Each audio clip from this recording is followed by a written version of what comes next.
Hi hello అందరికీ నమస్కారం. నేను మీ చరణ్ తేజ.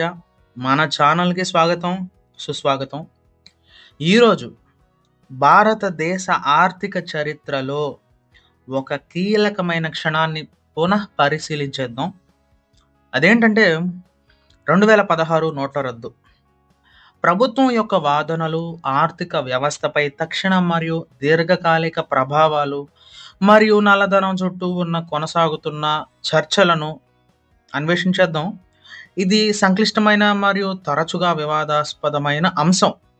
సో కాబట్టి వివరాల్లోకి వెళ్ళిపోదాం. ఇక స్టార్ట్ చేస్తే 2016 నవంబర్ 8న భారతదేశం ఒక నాటకీయ ఆర్థిక జోక్యానికి సాక్ష్యం ఇచ్చింది.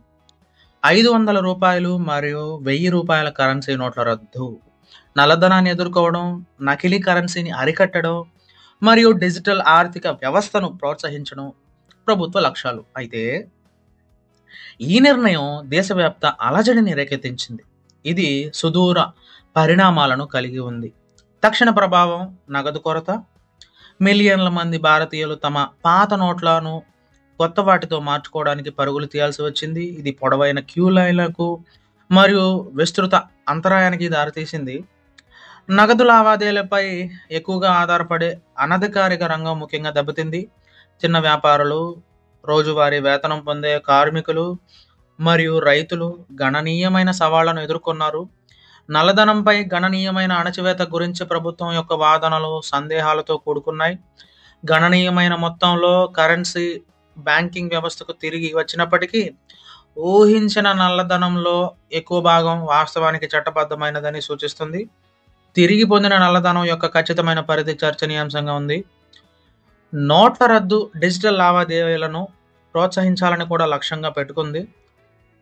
ప్రభుత్వం డిజిటల్ చెల్లింపు వ్యవస్థల అవలంబన కోసం ఒత్తిడి చేసింది.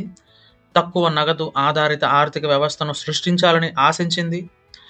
డిజిటల్ లావాదేవీలలో తాత్కాలిక పెరుగుదల ఉన్నప్పటికీ మొత్తం ఆర్థిక వ్యవస్థ డిజిటల్కు మారడంపై దీర్ఘకాలిక ప్రభావం మిశ్రమంగా ఉంది. ఆర్థికంగా నోట్ల రద్దు భారతదేశ జీడిపి వృద్ధిపై గుర్తించదగిన ప్రభావాన్ని చూపింది. నగదు కొరత కారణంగా ఏర్పడిన అంతరాయం ఆర్థిక కార్యకలాపాలలో మందగమనానికి దారితీసింది. రియల్ ఎస్టేట్, నిర్మాణం మరియు రిటైల్ వంటి రంగాలు గణనీయమైన క్షీణతను అనుభవించాయి. ఉపాధిపై ప్రభావం కూడా ఆందోళన కలిగించింది. అనేక చిన్న వ్యాపారాలు మరియు అనధికారిక రంగ సంస్థలు ఉద్యోగాలను తగ్గించడానికి లేదా పూర్తిగా మూసేయడానికి బలవంతం చేయబడ్డాయి. ఇది విస్తృత నిరుద్యోగానికి దారితీసింది. నోట్ల రద్దు సరిగ్గా ప్రణాళిక చేయబడలేదని మరియు అమలు చేయబడలేదని మిలియన్ల మంది భారతీయులకు అనవసరమైన కష్టాలను కలిగిస్తుందని విమర్శకులు వాదించారు. ఆర్థిక ఖర్చులు సంభావ్య ప్రయోజనాలను అధిగమించాయని వారు వాదించారు.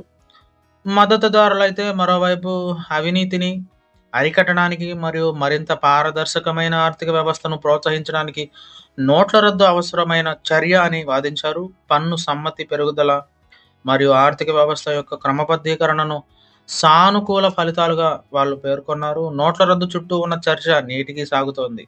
ఆర్థిక వ్యవస్థపై దీర్ఘకాలిక ప్రభావం, నల్లధనంపై అణచివేత యొక్క ప్రభావం మరియు విధానం యొక్క మొత్తం విజయం గురించి ప్రశ్నలు అలాగే ఉన్నాయి. 2016 నోట్ల రద్దు ఆర్థిక విధానం యొక్క సంక్లిష్టతలు మరియు అనుకోని పరిణామాలకు అవకాశం గురించి స్పష్టమైన రిమైండర్గా పనిచేస్తుంది.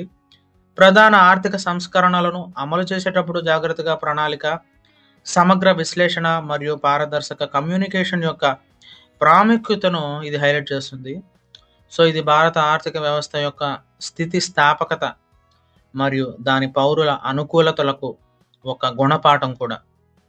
ప్రారంభ కష్టాలు ఉన్నప్పటికీ ఆర్థిక వ్యవస్థ చివరికి కోలుకుంది మరియు అనేక మంది వ్యక్తులు మరియు వ్యాపారాలు కొత్త ఆర్థిక పరిస్థితులకు అనుగుణంగా మార్గాలను కనుగొన్నారు.